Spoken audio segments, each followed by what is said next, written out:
पण मग हे त्या क्लासला आले म्हणजे येत राहायचे अदनमधनं बिझनेस रिलेटेड किंवा असं तसं. आम्ही बघायचो एक दुसऱ्यांना, स्माइल करायचो. म्हटलं पर्सनॅलिटी मॅच होते आमची. अंदाज आला होता काय हे बघणं जरा डेंजरस आहे? हो, थोडासा आला होता. तेव्हाचं हसणं आता फारच त्रासाचं झालं असेल. हो म्हणताय.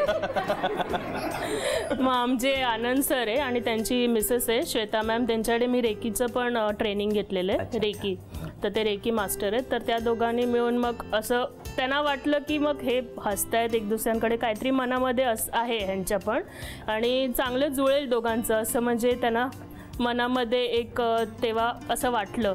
मग त्यांनी आम्हाला पण विचारलं, आम्ही बोललो हो चालेल, काही हरकत नाही.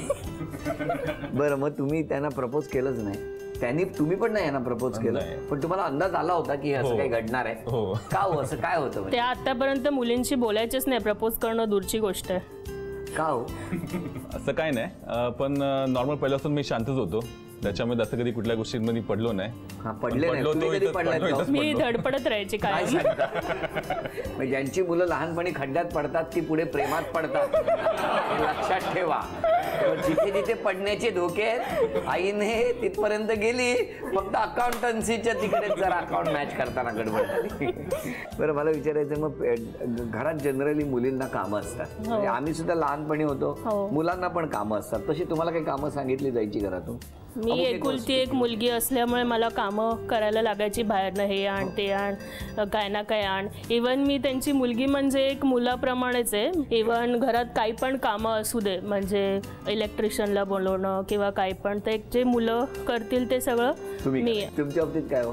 नाही, पहिल्यापासून मी थोडा आळशीच होतो आणि आता पण आळशीच आहे. तुम्ही ना एक सोयीचं करून टाकलं, मी आळशी होतो आणि आत्ताही आळशी आहे असं म्हटलं की घरातली कामं करा तुम्ही, हो ना? हो, म्हणजे लहानपणापासून पिठाचं, तुम्हाला कधी पिठाचं दळून आण किंवा तुम्हाला दळण घेऊन ये असं कधी सांगितलं नाही कधी? मी आणायची. मग त्याचा काही किस्सा नाही ना? त्याचा किस्सा आहे. काय झालं? मी पिठाचं दळण आणलं आणि जशी मी मस्तीखोर होती, 8वी 9वीचं असेल का 7वी 8वी, तर ठेवला पिठाचा डबा आणि नाचत नाचत धावत धावत गेली आणि लाथीने तुडवला तो. बरं, तुम्हाला मला विचारायचं आहे की तुम्ही जेव्हा यांना प्रेम करायचं किंवा प्रेमाची जी काही ठिणगी होती ती कुठून पडली हो? असं काय निमित्त झालं की? निमित्त म्हणजे ॲक्च्युली मी त्या आनंदच्या क्लासेसला गेलो होतो, तेव्हा ही आणि आनंद सर दोघेच होते, की शिकवत होते काहीतरी त्या टायमाला. आई, तुम्ही होता का तिकडे? अकाउंटन्सीच्या क्लास पर्यंत जात होता, तिकडे गेला नव्हता ना? मग 2-3दा मग ॲक्च्युली असं मी गेलो तेव्हा ती बघून हसायला लागली, तर मी पण हसायला लागलो. मग माझे असे आमच्या फेऱ्या वाढल्या, 4-5 फेऱ्या वाढल्यानंतर ते ॲक्च्युली ते आनंद सरांना थोडंसं लक्षात आलं की बाबा काहीतरी यांचं चालू आहे म्हणून. आणि मग त्यांनी मग आम्हाला दोघांना एकत्र बसून असं तुमच्या दोघांमध्ये काय आहे का असं त्यांनी विचारलं मला. डायरेक्ट? हो, डायरेक्टली विचारलं. मग तुम्ही काय हो म्हणाला? असं काय नाहीये, पण झालं तर चालेल असं म्हणाल. घ्या एक चिठ्ठी घ्या. चित्रपटाचं नाव ओळखायचं आहे तुम्ही सगळ्यांनी. ओठांची हालचाल करू नका.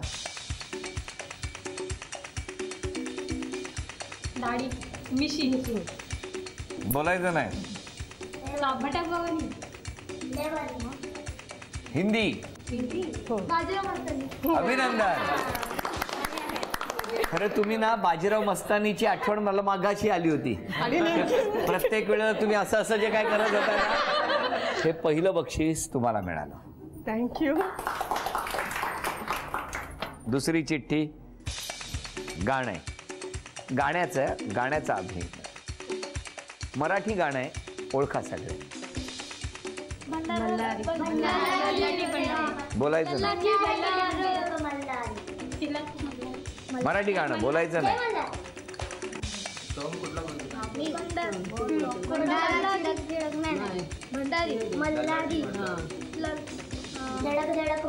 नाही, चुकलं. लवकर. नदी. मल्हार नदीच्या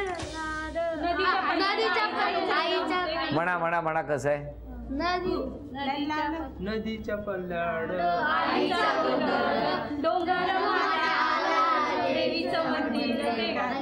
अभिनंदन. चला, ही भेटवस्तू तुमच्यासाठी. अभिनंदन. घ्या तिसरी चिठ्ठी. म्हण ओळखा सगळ्यांनी. म्हण. नवरा नवरा नवरा माझा नवरा नवरा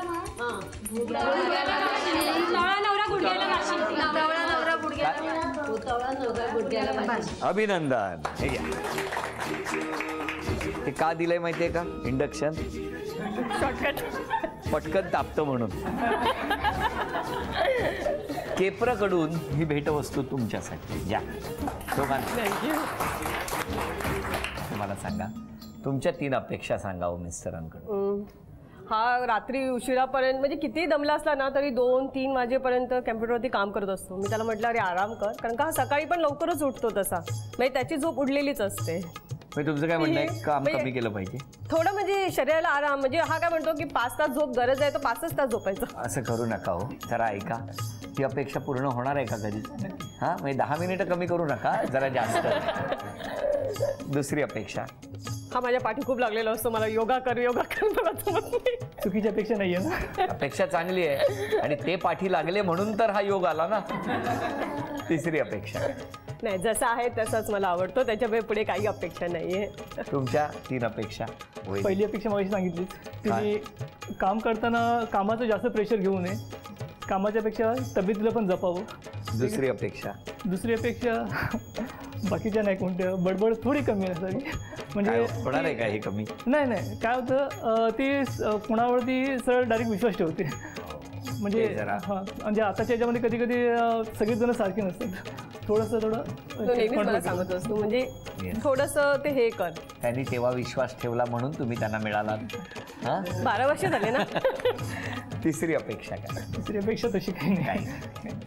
बरं, तुम्ही आता सॉरी म्हणायचं तर कोणाला आणि धन्यवाद म्हणायचं तर कोणाला? आज संधी आहे, म्हणा. धन्यवाद आईसाठी असा मुलगा दिला म्हणून, कारण का मला माझ्या आई नेहमी म्हणायची माहीत नाही कोणाच्या जाऊन पडणार. म्हणजे आईला नेहमी तीच काळजी असायची.